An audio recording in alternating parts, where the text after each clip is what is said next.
Hare Krishna Padma Mataji, all glory Srila Prabhupada and Guru Maharaji. My humble obeisances to you and all the devotees. This is Krishna Kumari Devidasi from Rana. Hare Krishna, Krishna Kumari Mataji, Dandavat Pranam, all glories to Srila Prabhupada. Thank you very much for joining the call, Mataji. Hare Krishna.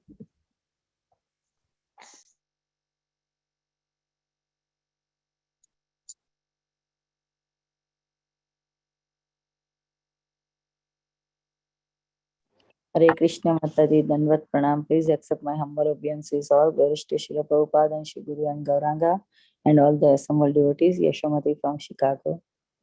Hare Krishna, Yashamati Mataji.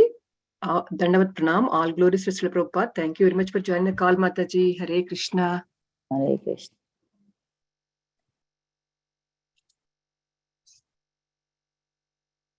Hare Krishna Padma Mataji, please accept my humble obeisances. All glories to Srila Prabhupada and all the assembled devotees.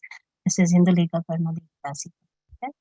Hare Krishna Indulika Mataji, Dandavat Pranam, all glories to Srila Prabhupada. Thank you very much for joining the call, Mataji. Hare Krishna.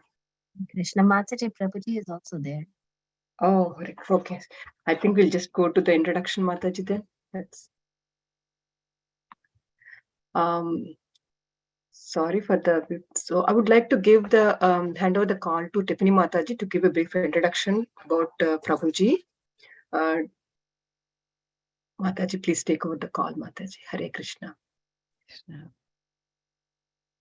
Hare Krishna, dear devotees, please accept my humble obeisances. All glories to Srila Prabhupada. Such a wonderful Thursday morning. We have His Grace Keshav and Dr. Keshavanand Prabhuji with us. Prabhuji was a professional doctor for many years, and now he is a practicing monk. For the last 20 years, he has conducted extensive research and authored books in the field of science and spirituality. He feels the rift between science and spirituality must disappear to bring peace in the world. If spirituality is a superstition or a myth, science is materialistic and atheistic. A new approach to life is needed today that can bring the best of both. Science must re-embrace spirituality and be humble to admit its defects, flaws, and ignorance, and spirituality must base itself on sound, scientific, and rational ideas. Keshavanand Prabhuji has studied both Vedic and Western philosophy. Besides learning Sanskrit, he has also learned Bengali, Gujarati, Marathi, Kannada, and to know about other traditions. His persistent endeavor in the field of science and spirituality has enabled him to develop seminars on diverse topics like science and the Vedas, mind and machines, science fails to explain life, consciousness and beyond, etc. He has presented these in various colleges in India, Europe, and America. Under the guidance of his spiritual master, His Holiness Bhakti Vikas Swami, he has also started a Gurukul, a traditional system of Vedic education in Punjab, India, where children learn the ancient Vedic culture and values. Besides that, he has started a farm community as well. The community has a traditional way of living with mud huts and thatch roofs, with cows, and of course, farming. The communities will set a model for the world to show how to live life based on this principle of simple living and high thinking. Hare Krishna. Welcome to the call, Prabhuji. So good to see you. Hare Krishna. Thank you very much, Mataji. Please accept my humble obeisances, Prabhu. We are so thankful for your association today, this morning. And we welcome you to Bhakti Sangha conference call today. We are fortunate to have His Grace Keshavanand Prabhuji to enlighten us in the topic of Srimad Bhagavatam, Canto 6, 7th chapter and 13th verse. Thank you, Prabhu. Please accept my humble obeisances. All glories to Srila Prabhupada and Guru Maharaj. Please take over the call from here, Prabhuji. Hare Krishna. You know what? Can somebody read the verse there? Sure, Prabhuji. Hare Krishna. Reading from 6, 7. Yah parameshtyam dishanam adhitishtana kanchana pratyuttishta ted iti bruyur dharmam tena param vidu. Translation and purport by His Divine Grace, A.C. Bhaktivedanta Swami Srila Prabhupada ki jai.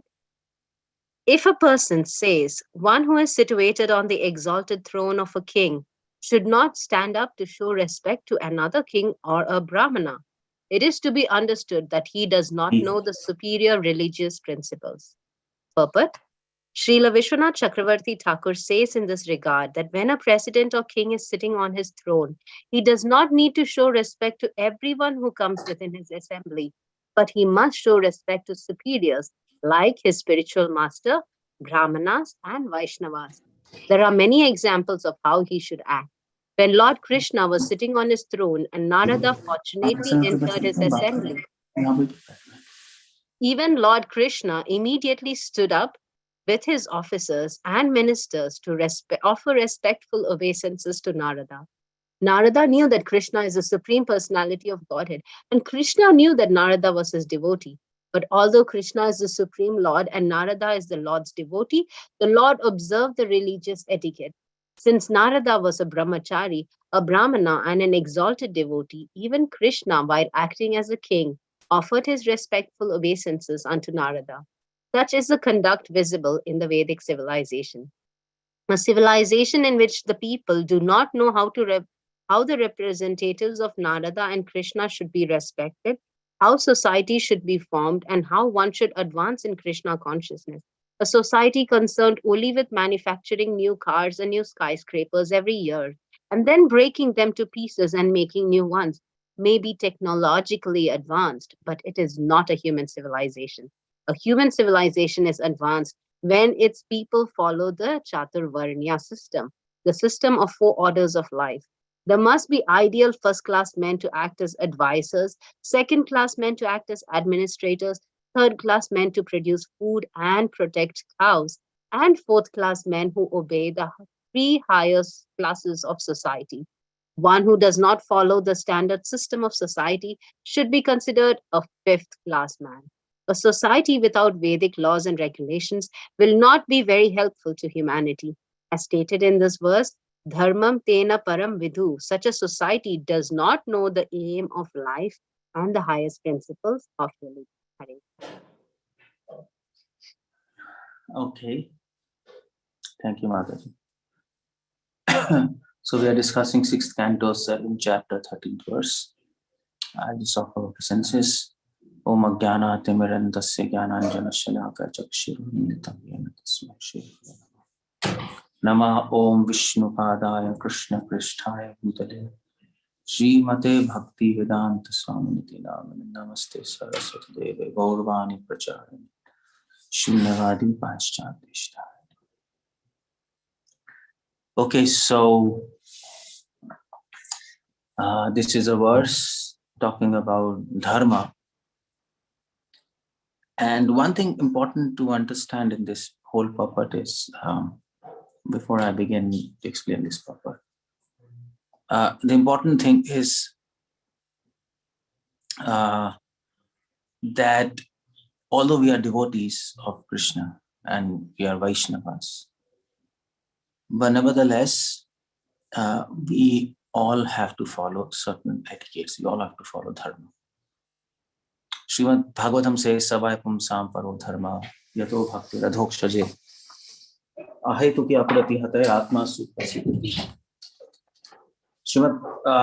It is said in Srimad Bhagavatam that the highest principles of religion is yato bhakti radhokshaje, bhakti, devotional service. But then there is another Lokik dharma. There is another relative dharma. Lokik dharma is called religious principles, which are rules, religious principles applicable to this material world.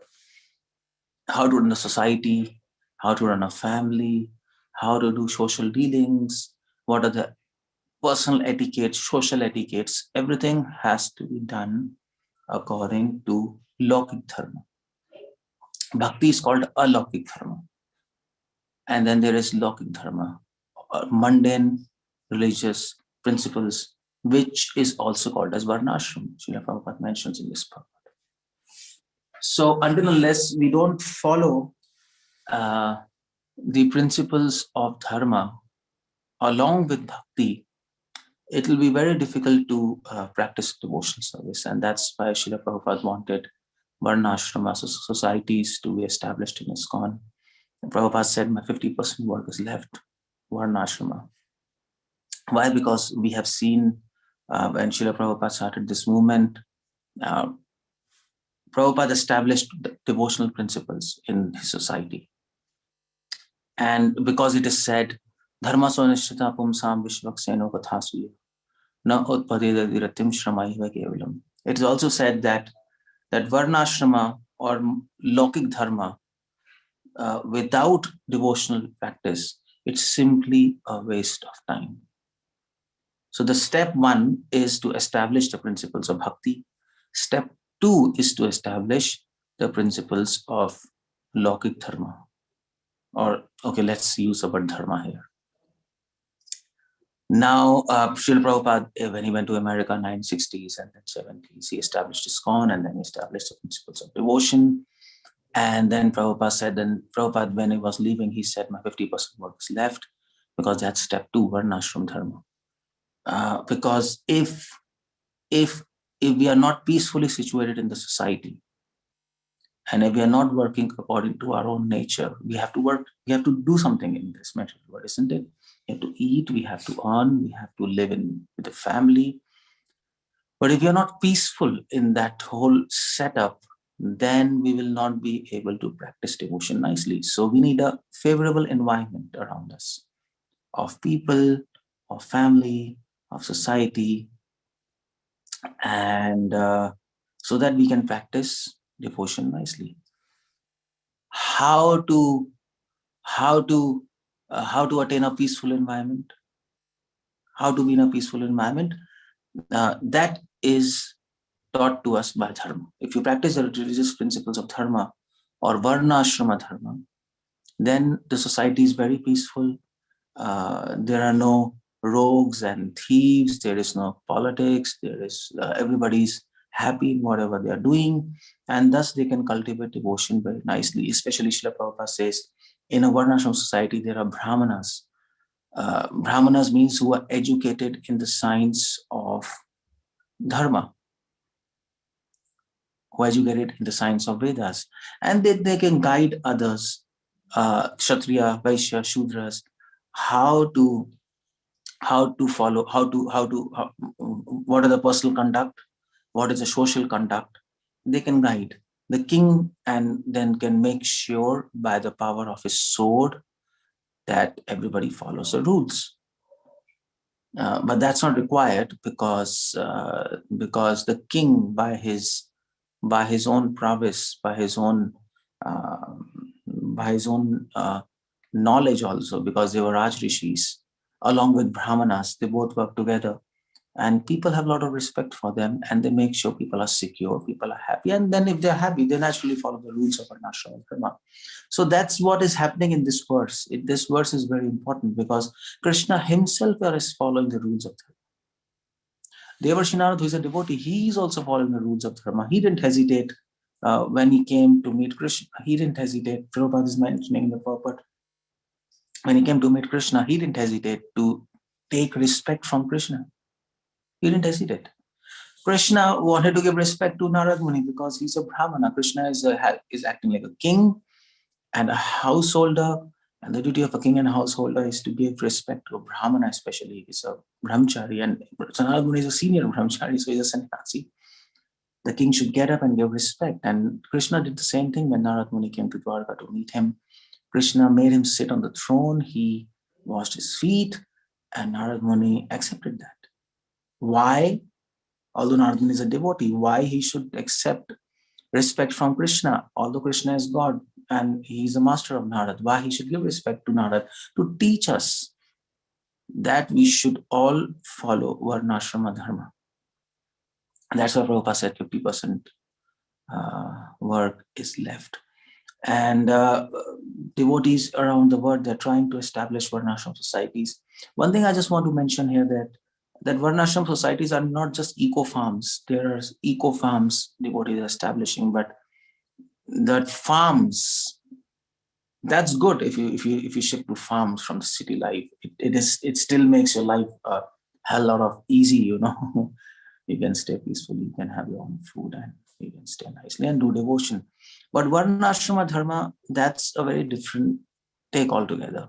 A part of Varnashrama Dharma is farm life, where there are cows and there is farming, but then there is a whole principle underlying it. There are Kshatriyas who has to be trained as a Kshatriyas. There are Brahmanas who are trained as Brahmanas. There are Vaishyas who are trained as Vaishyas. There are Shudras who are trained as Vaishyas, as Shudras. And everybody is doing their work skillfully. And for that, training is required. And for that, different books are there. We have 4 Vedas, Rig, Sam, Yajur, Atharva. And then there are Upavedas. There are around 4 Upavedas, which is Dhanurved, Sthapatya Ved, Gandharved, Ayurved. And then there is Niti Shastra, political science. And then, so there are so many books already available in Vedic knowledge through which we can learn all these things. And especially in a social setup, Varnashrama Dharma is required, because there's so many people. If you're alone in the forest, okay, you can just stay and do your stuff. But when there are so many people around, then everybody should know what they're doing and how they should be doing things, so that everybody else is peaceful and not just they are peaceful. That's why it is said, Dharmam tena paramam vidhu. Srila Prabhupada says this line is very important. A society does not know the aim of life and the highest principle of religion. Society without Vedic laws and regulations will not be very helpful to humanity. So we are a society, ISKCON, International Society for Krishna Consciousness. There are so many types of people here. Everybody wants to serve Krishna. But besides that, everybody has to take care of their own life. They have to earn, at least they have to eat and sleep and live with people. So that's called Vyavahara, social dealings. So that's what Krishna gives a glimpse of this in Bhagavad Gita, and he says, how to give respect to superiors, how to speak, and then how to think. All these things are subject matter of dharma. That is why it is said, Dharmam tena param vidu. People who, Indra is saying that people in general, they have no idea what are religious principles. In modern age, religious principles, modern age, who cares for religion, first of all?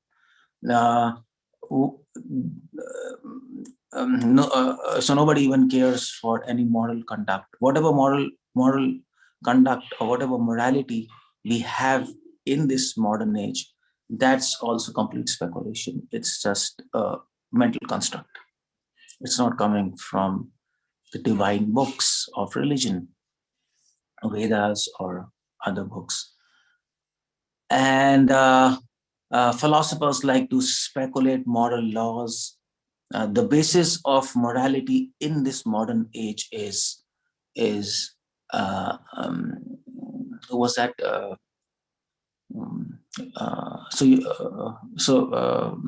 There was a person, Thomas, who said, who gave utilitarian principle. He said, maximum happiness for maximum people. That's the basis of morality in this modern age. It looks good. Maximum happiness for maximum people. It looks good. But at the same time, modern society has achieved this goal not through moral principles, but through technology. Maximum happiness for maximum people. Okay, industrialization, Renaissance, enlightenment, technology, gadgets, comforts, and that's how we can make maximum people maximum happy. But that's not the point. You can make people happy by instructing them to follow dharma. Because gadgets and technology, they can give you comfort, but they cannot give you happiness. That's not possible. And that's why you see many rich people, so many kings, Even Indra. What about Indra here? Indra is not happy. Indra, he's a king of heaven. What comforts he doesn't have? But nevertheless, he's not happy. He's repenting because he immediately understood. He disrespected his spiritual master, Brahaspati, and is completely bewildered in his mind. He's not at peace. So without following moral principles, without following dharma, you can't be happy. You can have a comfortable life, but you will not be happy. In your mind, you will not be peaceful. So having said that,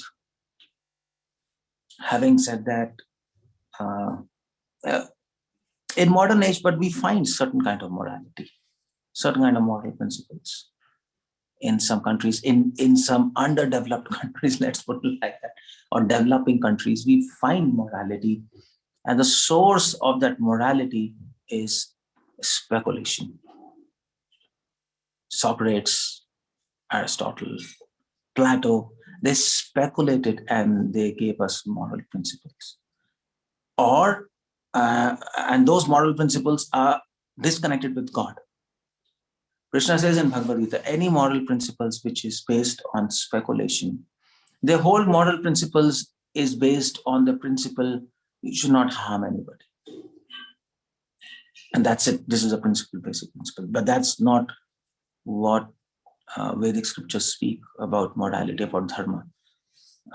When Vedic scriptures, according to them, dharma is not just that people should not get harmed. The idea is not that. The idea is moral principles are based on the principle that the principles should help the person to reduce their materialistic desires. That is the morality based on Vedic principles. Morality helps us to reduce our desires, our selfish desires. In modern age, morality is based on principle, we should not harm anybody. That's all. The simple, basic principles: don't harm anyone, be positive, be compassionate. But that's not the idea. The Vedic idea, or Krishna's idea, is you follow morality in such a way so that your selfish desires are reduced. That's the idea there. And for that, sometimes punishment is required. A king has to punish thieves and rogues. There was a great war of Mahabharata. What was that? So many people got harmed. So many innocent people took part in Battle of Kurukshetra, but they were harmed. They died, and Arjuna was concerned about them. That's why in the first chapter he refused to fight. He denied to participate in the war. But Krishna said, "You're a fool. Your moral principles, which are based on compassion and not harming people, that's nonsense, because those people who are standing in front of you, they are completely selfish and they must be destroyed. Their selfishness," Krishna said, we tried to help them to get rid of selfishness, but they couldn't, so they must be destroyed, because wherever there's selfishness, there is no morality. So it's a vast difference. That's why Indra says, dharmam tena param vidu. People don't understand what is religion. Their whole basis of religion is a very superficial concept of compassion, positivity. That's all their basis, and it's absolutely ridiculous. And of course, in some societies, there is absolutely no conception of religion. They are completely uncivilized people. They kill, they harm others, and they enjoy that. They're demoniac.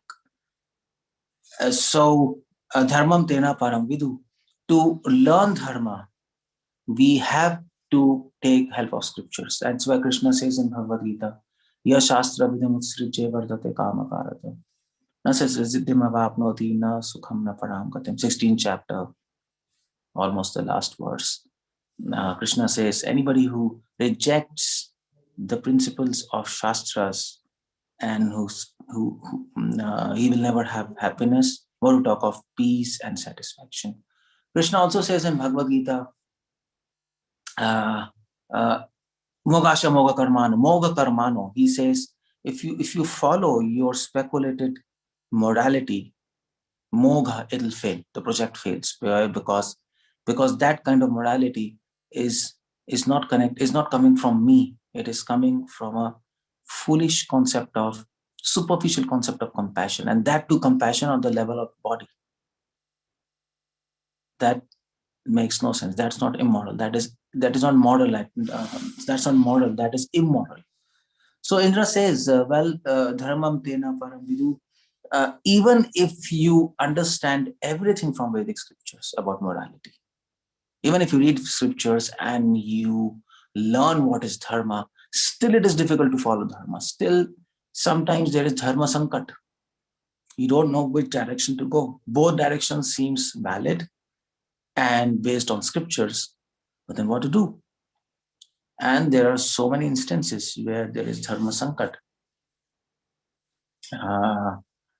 People get confused what to do. In Mahabharata, there are so many incidences. Krishna said to Yudhishthira, speak a lie. And that's not to lie. Speak a lie, it's not dharma. By that time, by that particular time, Yudhishthira should have spoken a lie because Krishna is asking him to speak a lie. So following Krishna, that's dharma. And following the dictates of Krishna, that's dharma. And not speaking a lie, that's also dharma. So what to choose? Like Ashwathama's case, Ashwathama tried to kill the son Pandavas. And then Brahmastra, he tried to kill Parikshit in the womb of who was that in the womb of Uttara? And then Krishna said, well, you should kill them. Krishna told Arjuna, you should kill Ashwathama. But he's a Brahmana and he's the son of the Guru. How to kill? That's not dharma. But at the same time, he tried to kill the Parikshit in the womb of Uttara, the rightful heir of the Pandavas, and that's also wrong. So he should be killed because he's Atatai. He has tried to kill anybody who tries to kill you. They should be killed. That's also dharma. They should be retaliated. So what to do? Again, there was a dharma sankat. So you see the point. Dharmam tena param vidu. Indra is making a point. First of all, people don't have any knowledge of dharma. Whatever dharma they know, it's all mental speculation. Second of all, even if you understand dharma, it's very difficult to decide which principles of dharma to follow in which situation. So it's very difficult to do that. So what should be done? So that is why Prabhupada says in the purport, you need first-class people. You need Brahmanas in the society. Brahmanas are those people who understand all the intricacies of dharma. See, Brahmana, Vaishya, Kshatriya, Shudra, they're all devotees. But Brahmana is the topmost because they understand all the intricacies of dharma. Whenever you have dharma sankat, then you approach Brahmanas. Okay, now what to do? Please tell. They're expert in that. So then you don't go in a different direction. So you see the point there. To protect Brahmanas, protect dharma. So this system of varnashram is so nice. People automatically follow dharma because varnashrama right from beginning, people are trained in what to do and how to do. And then there are Brahmanas who can give you that guidance and protection whenever you're confused. So, and this is, Indra is making a point here. Bruyu dharmam te na param vidu. He's saying, ya parmest, and he's saying that. He's saying here a principle of irreligion. Indra is making a point there. One who is situated on an exalted throne of a king should not stand up to show respect to another king or a Brahmana. Indra did the same thing. To teach us, he made up his own religion, a self-concocted religion. And he's saying, well, if there is a king and if there's another king coming or a Brahmana, don't get up to pay respect. Because the word used here is ya parmeshthayam. Parmeshthayam means a royal person, a superior person, a person who thinks himself superior. That's the idea. It's not bad to be a superior person, a king, but if you think you are superior, that's the whole problem there. And then you don't pay respect to others. Bhaktivinoda Thakur says, Mani na manat hoy, amito Vaishnavi buddhi hoy, mani na manat hoy. Anybody who thinks I'm a devotee, he will not be able to give proper respect to others. Anybody who thinks I'm superior, he will not be able to give proper respect to people, other people, because he's simply due to the fact because he's thinking I'm superior. So Indra had a concocted religious principle in his mind. Brahaspati came and he didn't get it. And that was designed to teach us, human society, that although the principle looks very good, if you're a superior man, why should you get up if an inferior person comes? And the idea behind this principle is, if you get up to show respect, especially the king or the royal man, if he gets up to show respect to a Brahmana, then the idea is it might bring pride in him. So, and that is why it is in scripture it is said the guru should never bow down to his disciple. That's not there.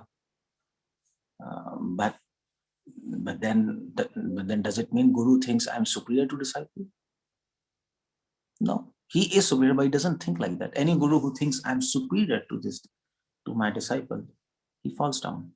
A guru thinks I'm the servant of my disciple. I'm serving him. That's the thinking part. But externally, he should not pay respect to his disciple, because if he does that, then it harms the disciple. So similarly, they say that, well, if you're a king, we should not give respect to, we should not bow down in front of others, because then it will harm others. They will become puffed up. I'm the greater than king, and then they will not accept what king says, and it will become chaos. Looks good, but it is adharma. It is wrong. It is not a religious principle. It is not morality. It is a speculated morality, and that's what Bhagavatam begins with this fact. What's that? Kaitava dharma. What's that? Kaitava dharma. Projita kaitava dharma nirmatsaranam satam. Projita means abandon all cheating religious principles, and that's what Krishna says. Sar dharman paritajye. Krishna is not recommending us to abandon dharma. Sar dharman paritajye. He's not a fool. If that was the case, then why would he follow the principles of dharma? Why would Indra repent? Not following the principles of dharma. Krishna says, Prabhupada writes in that purport, Sar dharman paritajye, abandon all speculated religious principles. That's what Krishna is saying. And surrender unto me. If you surrender unto me, then I will teach you both bhakti and the real dharma. What I say, dharmam tu sakshat bhagavat pranitam. What I say, that is dharma. Whatever else anybody says, that is speculation. Whole Western paradigm, Western culture, Western philosophy is based on cheating religion. That's all. That's all. It's based on cheating religion. Except, okay, Christianity and Islam, that's a different case. That's revealed by God. But leaving them aside, whatever is going on in the West, that's all cheating religion. People have made their own concepts. Liberty, what about liberty? It looks good to everybody. Freedom of speech, freedom of action, it looks very good. But that's stupidity. And that's not real freedom. Prabhupada says 4 regulatory principles for freedom. That is dharma. You have some kind of restrictions. Within that limit, you are free to do things. So dharma defines boundaries. What to do, what not to do. Pravrittim cha nivrittim cha ye na vidhu asuraha. Demoniac people, they don't understand what to do, what not to do. Even if they have some kind of rules, what to do and what not to do, that's all their own speculation based on, I told you, superficial principles of compassion, don't harm others, liberty, and all these kind of nonsense principles are there. These are in itself, they are good principles, but they cannot be the basis of dharma. They can be a part of dharma, they can be a subset of dharma, but that's not the basis of dharma. That we should always keep in mind.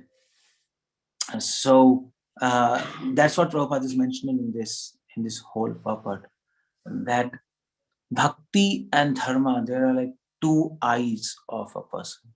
One and two. You need both eyes to see properly. With one eye, you can't see properly. Both are required. Bhakti and dharma are like two railway tracks. Both are required so that the train can smoothly, train can run, Otherwise, if there's one track, you can't move a train. So both are required. And then the society is very peaceful. Srila Prabhupada wanted that. Srila Prabhupada said, 50% work is left. And we need to do this. We need to bring this Varnashrama Dharma in our society. Otherwise, people simply get frustrated. It is a chaos. They fall down. There's nobody to guide. There is no people. There's a lot of politics because people are not satisfied what they're doing. And people are not qualified for a position. They're on a position which is not meant for them. People who are qualified, they're not in that position. And it's a complete mess. And to clear up this mess, dharmam tena param, we have to train our devotees in the principles of religion. And then Prabhupada said, then we can conquer the entire world. If we can train people in the principles of religion, we can conquer the entire world. We can spread Krishna consciousness everywhere. That's the idea there. At the time of Bhakti Siddhanta Saraswati Thakur, he saw that many people, they're not respecting sannyasis because of British Raj. Modernism was just, so India was just beginning to come in the grips of modernity and modernism by the rule of Britishers. And Bhaktisiddhanta Saraswati Thakur saw that this will be a chaos. People will not give respect to sannyasis. And that's why he actually sowed the seed of Varnashrama Dharma on a practical ground. Bhaktivinoda Thakur did the concept, but he sowed it on a practical ground. He institutionalized sannyas ashram, grahastha ashram, brahmacharya ashram, vanprastha ashram. He institutionalized this to begin with, and it had a lot of impact. And it made people respect sannyasis and save them from offenses against devotees. Because if there is no varnashrama, if there is no dharma, people don't understand the value of devotion. You can't see devotion, you see. You can't see devotion of a person. And especially non-devotees, they have no idea what's devotion, so they cannot recognize the devotion in the heart of a devotee. Only a thief can recognize a thief. A non-devotee cannot recognize a devotee. So, and then they commit a lot of offenses and this and that. To save them from offenses, Bhaktivinoda Thakur says, that's another reason Varnashrama Dharma is required. Because the devotees, because then you will have sannyasis, you will have grahasthas, and then everybody will be properly trained how to respect each other, and what is a mode of respect, what is a way to give respect, and then things can get smoothened. So there are two functions of Varnashrama Dharma. One is to reduce selfish desires, materialistic desires, and the second is to bring peace in the society so that it can function properly, so that they can practice bhakti nicely. And of course, the third function, which was a secondary function, Bhaktivinoda Thakur says, to create an atmosphere where people can respect devotees. They know the importance of devotees. So that will also, Varnashrama Dharma will cater that thing also. So until we go back to Godhead in spiritual world, we need dharma. We need dharma. In fact, in spiritual world also, you need dharma. If you go to, so if you get liberated and if you land up in Dwarka, Krishna is the king there in Dwarka, in spiritual world. And then there are people, and people are doing different kind of activities, and you have to understand what is dharma. Even if you go to Vrindavan, you have to understand what is dharma, because there is Nand Baba, Yashodama, they are seniors, they are senior gopis, and then so you need to know how to act properly. If you're a wild person, you can't go back to spiritual world. And that's why Madhvacharya, he makes it a point that even if you're a devotee, but if you don't have Brahmanat means if you don't have good qualities, which are only possible if you practice dharma. You can attain good qualities simply by doing devotion. Bhagavatam says that yasyasti bhaktir bhagavati akinchana. But to sustain those qualities, good qualities, and to cultivate them, you need varnashrama dharma. You need dharma. You need training in dharma. Because if there's no dharma, then although you will get those qualities, but your mind will be so bewildered and so messed up that you will lose them. You might lose them. Just like now, I mean to say, devotees are not trained in dharma, so they practice devotion. They're nice devotees. They become good, but after some time, they become bad because they're completely frustrated of politics and this devotee, that devotee. They don't know how to act. They don't know how to speak, and they lose those qualities. So to sustain the qualities which are attained through devotion and to cultivate them, you need the science of dharma.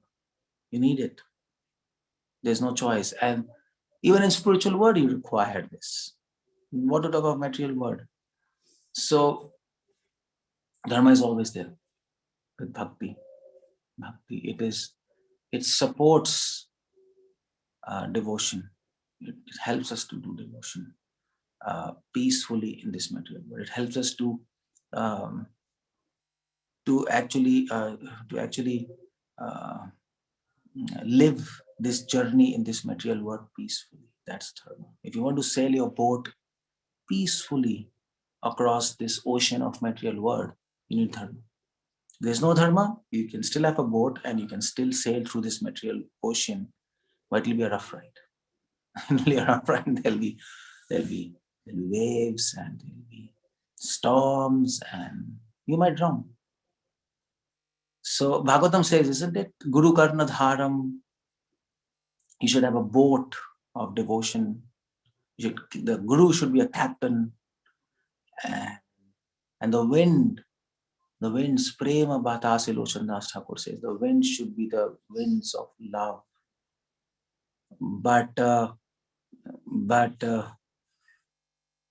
nevertheless, if we don't follow dharma, the ride will be very rough. So Indra is actually inspiring all of us to do devotion, but at the same time learn what is dharma, and that you can begin with Bhagavad Gita, 16th chapter, 17th chapter. It's all talking about the science of dharma. 16th, 17th chapter. You can read that. The devotees don't read those chapters. They avoid reading those chapters. I don't know why, but that's there in Bhagavad Gita. That begins. If you want more information about what is dharma, it's Bhagavatam 11th canto. You read. Krishna is explaining to Uddhava. You can read Bhagavatam where Narad Muni is, so I think it's 9th canto, Narad Muni is instructing Yudhishthira Maharaj.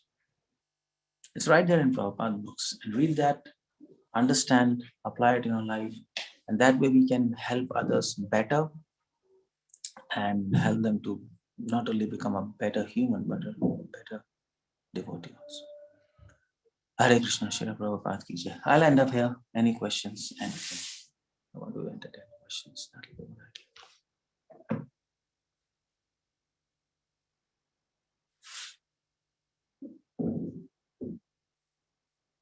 Is there anybody hosting?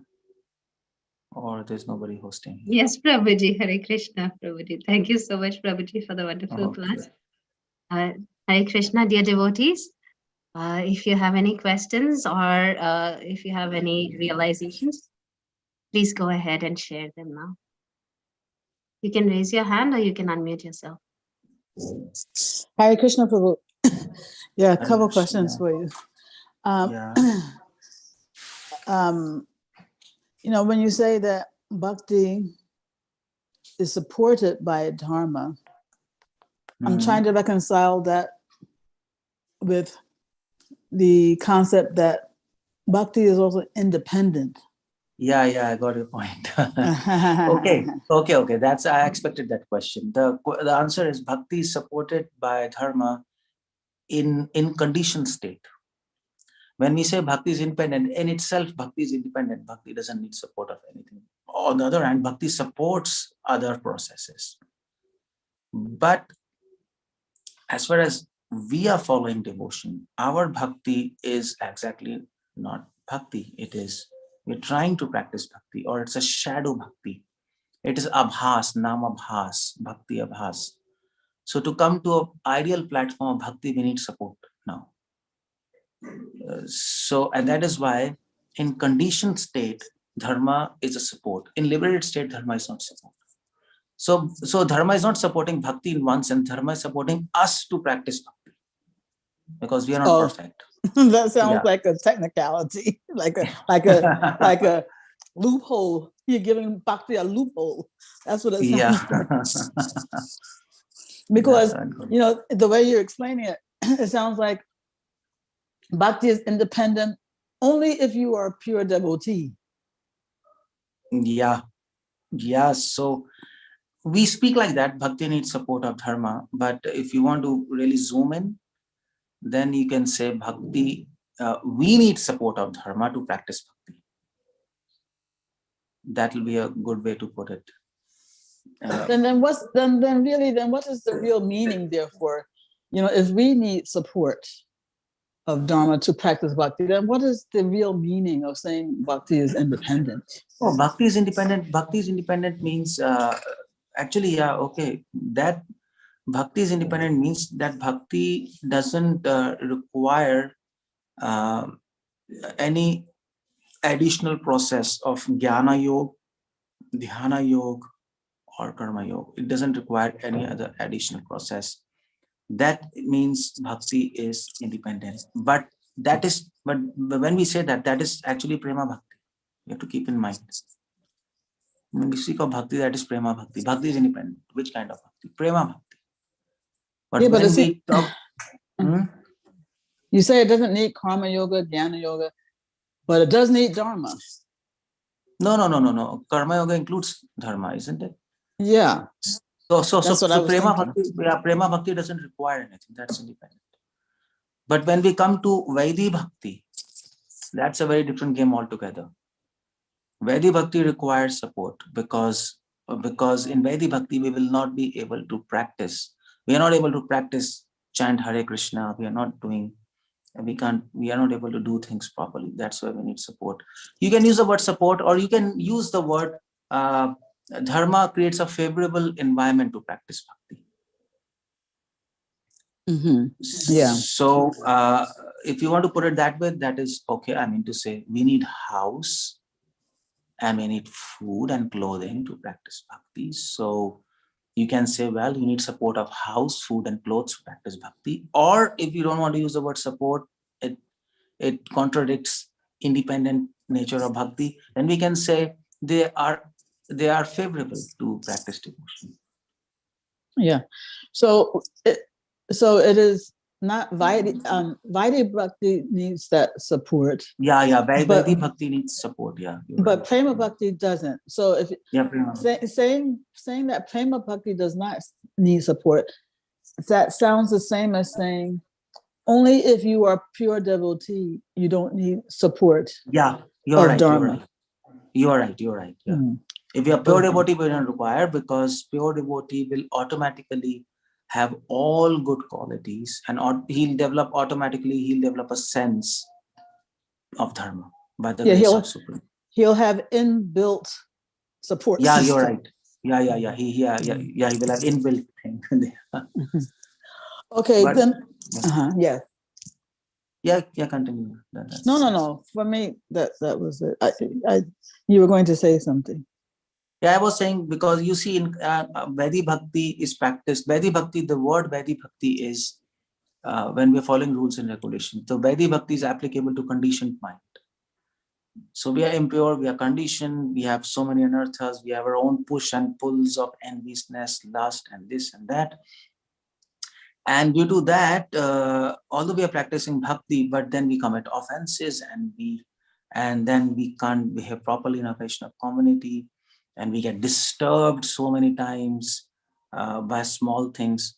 And that is why we need support of dharma here, so that we can scientifically do things what is recommended by scriptures, and then our mind will be peaceful, and we can do Vaidhi Bhakti nicely. So Vaidhi Bhakti needs support of dharma, so that the execution of Vaidhi Bhakti is smooth. Otherwise, it will be very problematic.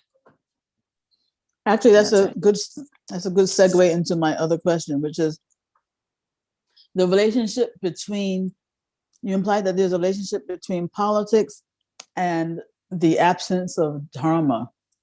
So when you say this, what do you actually mean by this word politics? And how does the absence of dharma lead to that? Well, you don't know what's politics, you might be knowing that. No, because when I think of politics, I think, I don't know. It's actually a vague word to me. It's a vague word to me. Okay. See, the politics, in itself, politics is a good word, because politics means policies. You make policies. This word was invented by, I think, Plato. He wrote a book on politics. I forgot the name. But when you make policies and you execute in a society, that's called politics. But the word has, in the modern age, it has the connotations of this word has become very bad. It's a bad word. The idea here is politics means you try to manipulate people rather than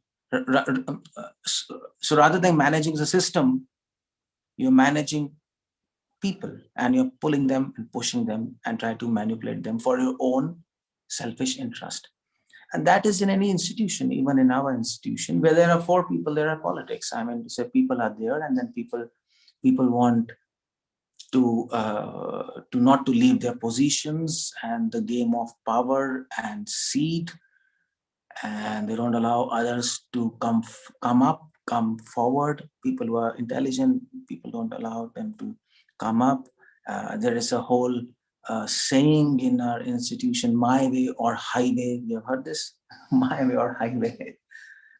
So there's a lot of push and pulls there due to selfish interest, and that's called politics. But but that's where I begin my lecture. A speculated dharma is based on superficial principles of compassion and no harm. But religious dharma, true dharma, is based on the principle of selflessness.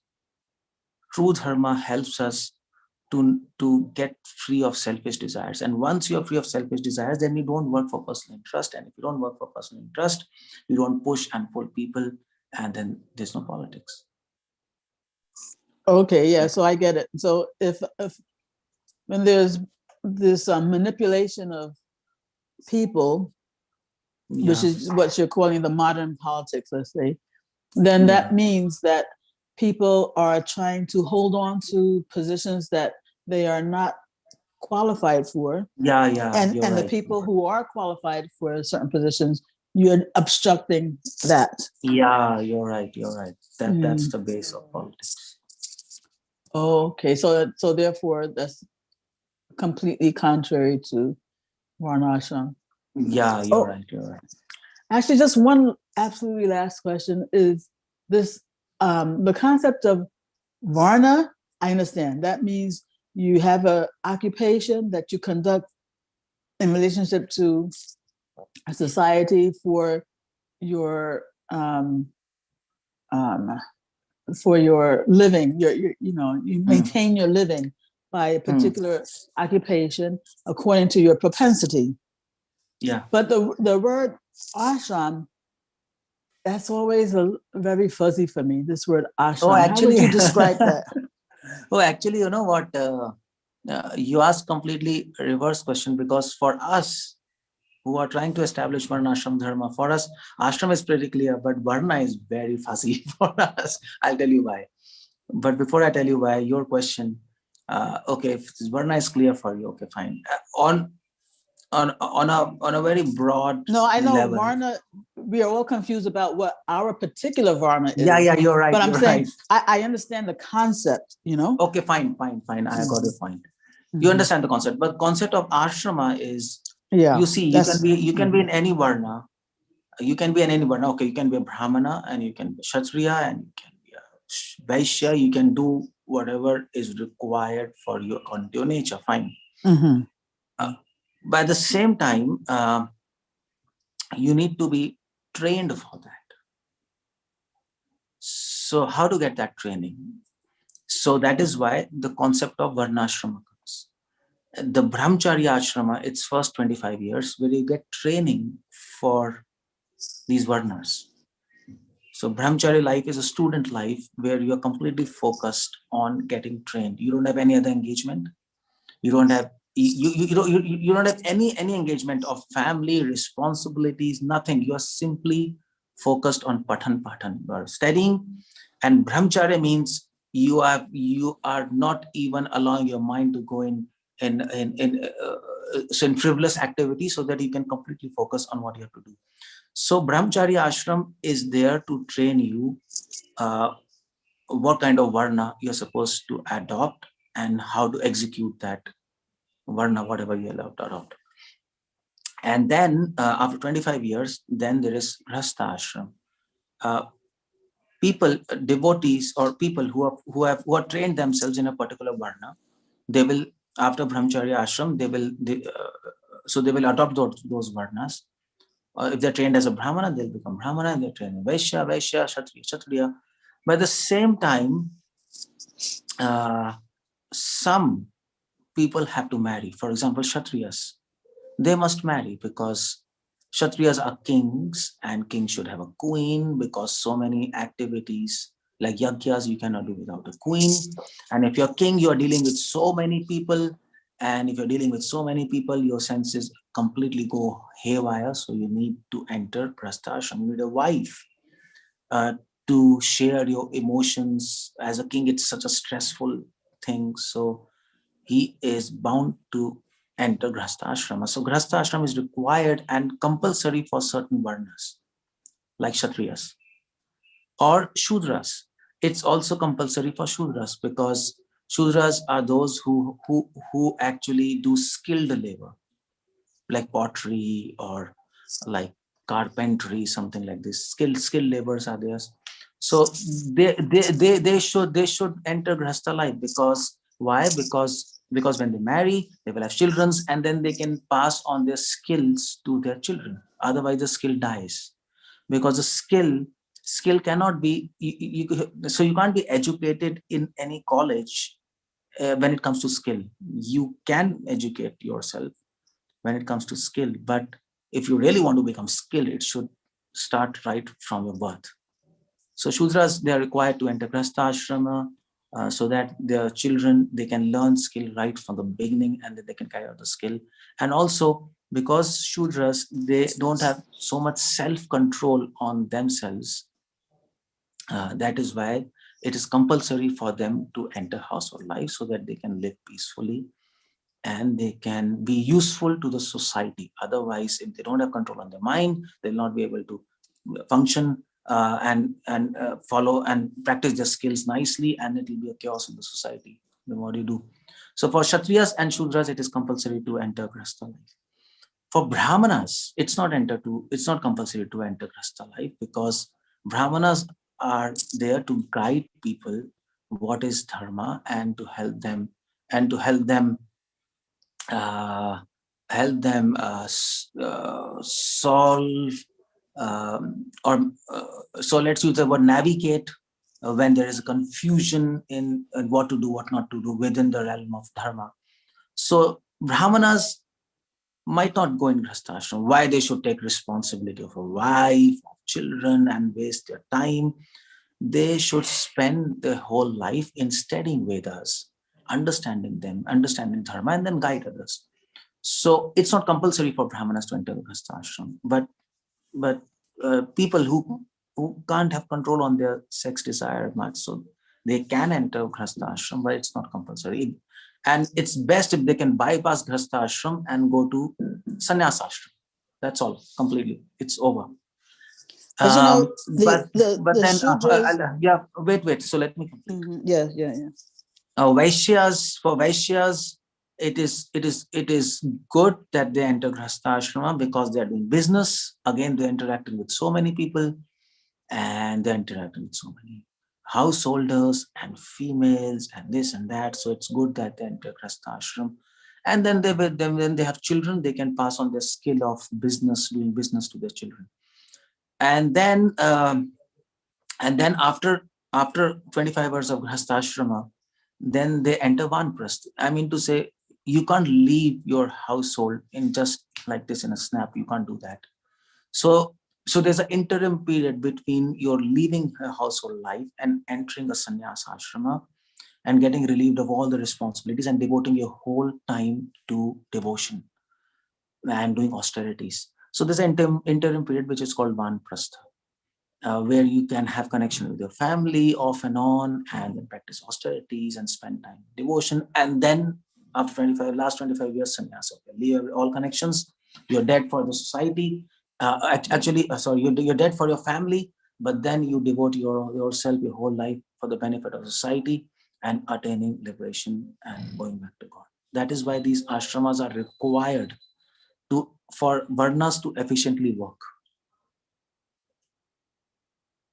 That's the point there. Okay, but how would you give a one sentence description for ashram? Well, one sentence description is ashrama are the stages of life.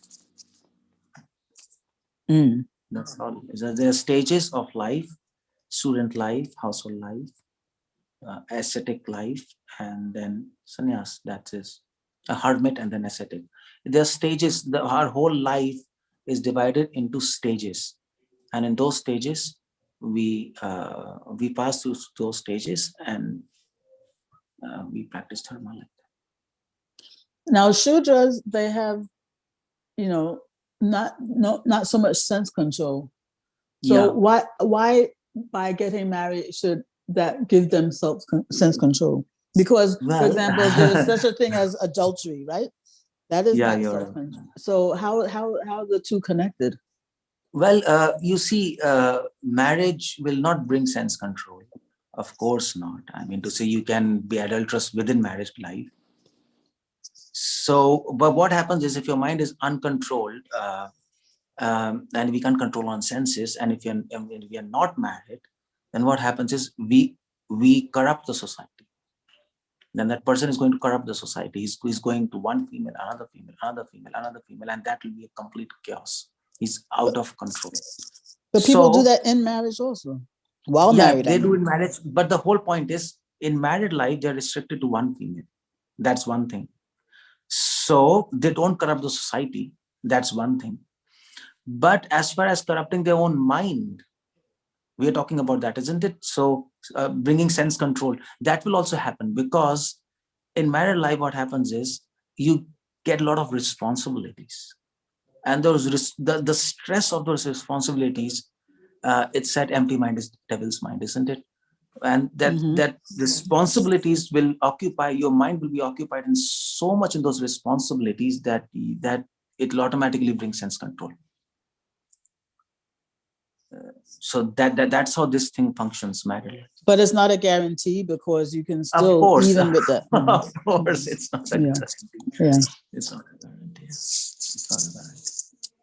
Okay, but it saves a lot. It saves a lot. It helps. It helps. Yeah. Okay, Prabhu. I could continue, but yeah, thank you so much. Thank you so much. Hare Krishna. Hare Krishna, Prabhuji. Hare Krishna. Okay, Prahladanand Prabhu Prabhuji left meeting. Prabhuji, there is a question in the chat by Megha Mataji. Okay, Hare Krishna, Prabhuji, please. What's that? I can't hear your voice. Hare Krishna, can you hear me now, Prabhuji? Yeah, now I can hear you. Okay. So, Oh, again, your connections are, it's Oh. not. I'm sorry, Hare Krishna Megha Mataji, are you there on the call? Can you please ask your question? I think I have some problem with my audio. I can read the chat window, Mataji, if that is Yes, helpful. please. Yes, Mataji, you're back. Please go Okay, ahead. sure. So, Hare Krishna Prabhu, it is beautiful class. Hare Krishna Prabhu, please accept my humble obeisances. All glories to Srila Prabhupada and Guru Maharaj. Beautiful instructive class, Prabhuji. One question I have is, sometimes preachers are trying to understand the interest of someone and then preach them accordingly. Is that considered politics? Also, Loka Dharma and spiritual Dharma sometimes contradict, meaning, as a wife or a mother, sometimes the duty of Loka Dharma comes in between when trying to perform the spiritual Dharma, which is listening to lectures or go to temple from some service, etc. Then what is the Paradharma? Also, this can be a problem for some preachers too.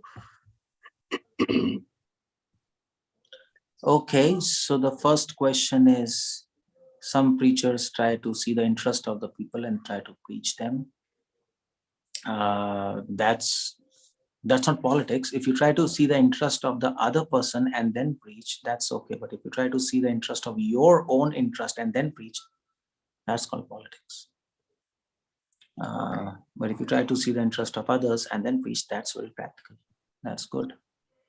Other question is, the next question is Loka Dharma and spiritual Dharma. And alokik dharma, whatever. Yeah, lokik, alokik. When they contradict, like from others, when they're babies, okay, Loka Dharma says you take care of babies, but spiritual Dharma says you should do your sadhana. But every female who has a baby in their sadhana gets disrupted, definitely. It's no question, at least for the first year of the birth of the baby, 1 to 2 years. So what to do? That is why you need brahmanas in the society, because both are required, bhakti and taking care of babies. That's required as a mother. So that dharma sankat. Now they conflict, Loka Dharma and Alokik Dharma. And that's why you need brahmanas. So brahmanas will go case by case. And that's why you need a person. You see, you need a person. Books cannot solve, because when this kind of situation comes, then the solution is case by case. There's no generalized solution. So brahmanas will talk to that person and then try to give a solution which will conducive, which is fits to their own life and their own circumstance. So and there are solutions for all problems. It's not that there's no solution. So many devotees, many Matajis are connected to me when they give birth, and then they ask me the same question. Then I talk to them. I try to understand their life and the circumstances in the house, whether their in-laws are pro or anti, or their husband is how much he's supportive, whether it's joint family, nuclear family. See, there are so many factors. And then we advise them, and there are solutions, and then they can balance their Lokik Dharma and Alokik Dharma. That's all. Yeah, there is one more question, Prabhu. I think this is part of that question.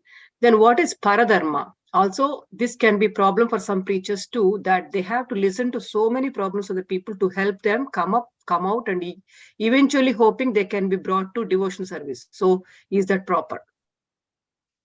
Well, preachers have to listen. I mean, the part of preaching is to listen nonsense. That's part of preaching.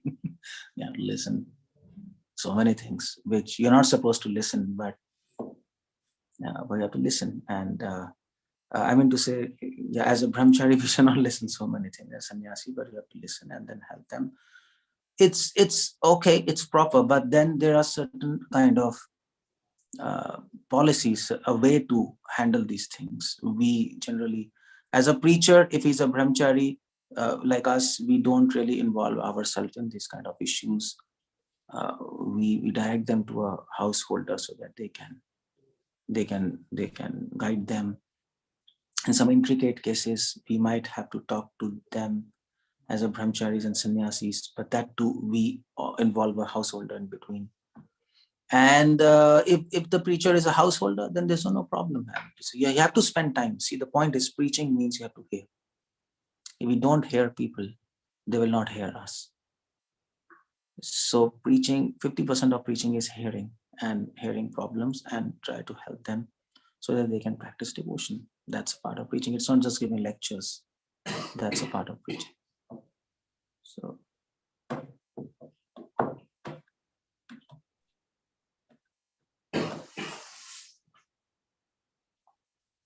yeah, Haribol. So I'm done here. You're muted, Mataji. Hare Krishna, Prabhu. Thank you so much, Prabhu. Is there any other? Do you have any more time for questions, Prabhuji? I don't see any raised hands or any questions actually here. Oh, Abhinav Sharma, there is a question, Mata Prabhu, just now came in. Hare Krishna, Dandavat Pram, Prabhuji. Thank you for wonderful class. We are less in everything in Kali age, like age, intelligence, and fortune and knowledge. Is it practically possible for anyone to get knowledge about Dharma completely and practice in this Kali age? As an example, not completely. If someone is trying to follow, sure, Prabhu. There is you can complete the question. That's okay. Yeah. So to get the knowledge about Dharma completely and practice in this Kali age. As example, if someone is trying to follow, but others' activity became obstacle for him to follow his Dharma, then what will you suggest? Should we try to get detailed? Should we try to get detailed Dharma knowledge or something else? As I know by Srila Prabhupada lectures and books that follow and 4 regulation principles and 16 rounds chanting is only Dharma in this age. No, Dharma, we have to follow things. I mean to say, we try to follow as much as possible. Completely, it's not possible. But it's a best bet, that's all. As far as we can follow, that's the best. And if we don't know what to do, then seek guidance, that's all. Seek guidance from people who know what to do and what is Dharma, and get some knowledge. Read Bhagavatam and Gita, it's all there in Bhagavatam and Gita. Why Bhagavatam will talk about Varnashram Dharma? Why? If Bhakti was the only thing, why Krishna spends so much time to explain Uddhava about Varnashram? Why Narad Muni spends time to explain Yudhishthira? There's so many chapters explaining what is Dharma. So read Bhagavatam. I mean, people have not read Bhagavatam properly. And Gita 16, 17 chapter, and you get detailed knowledge.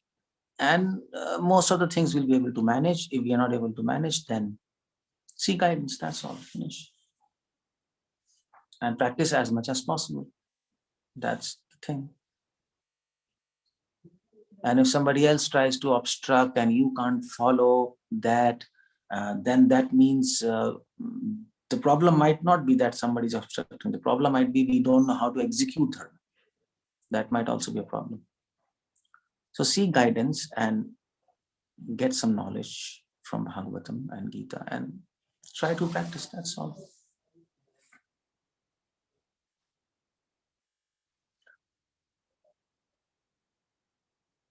Okay. You're muted, Mataji. Not the question. I think she was just a comment that Mataji, Anu Mataji has a comment. Please accept my humble obeisances. All glories to Srila Prabhupada. It is always great blessing to associate with you and learn from you. Thank you, Prabhuji. Okay.